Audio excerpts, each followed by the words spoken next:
Chair. Good morning, thank you. You're meeting later this morning with Marjorie Taylor Greene. What is your message to her? And previously, she had said that she would move to vacate the chair if you put a Ukraine aid bill on the floor. We haven't seen hide nor hair of that bill yet.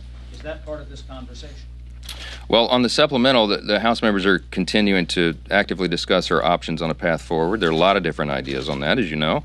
It's a very complicated matter at a very complicated time. The clock is ticking on it, and everyone here feels the urgency of that. But what's required is that you reach consensus on it, and that's what we're working on. With regard to Marjorie Taylor Greene, she's a colleague. I've always considered her a friend. Marjorie and I don't disagree, I don't think, on any matter of philosophy. We're both conservatives, you know, but we do disagree sometimes on strategy and with regard to what we put on the floor and when and those things. Marjorie is frustrated by the last appropriations package, the spending bills, and you know what? So am I. I mean, here's the reality that we have to remind everybody, and you all know in the room because you're here every day, but some people back home don't realize.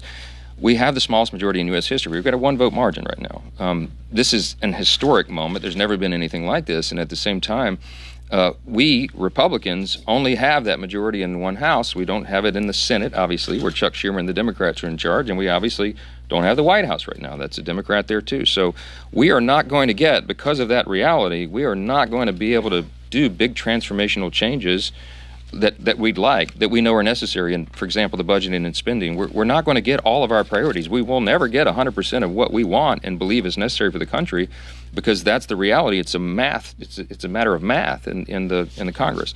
The numbers, the votes that are available. And so it doesn't serve our interest, I didn't think, to not fund the government and shut it down at this critical time, because imagine a scenario where Border Patrol agents aren't being paid, TSA agents aren't being paid, flights start getting canceled, we're not paying the troops, you know, all the things that the government does would come to a grinding halt. That would put a lot of pressure on the American people, the American economy at a very desperate time. We can't have large sections of the border being totally unpatrolled. Some of them are right now. We can't not pay Border Patrol agents.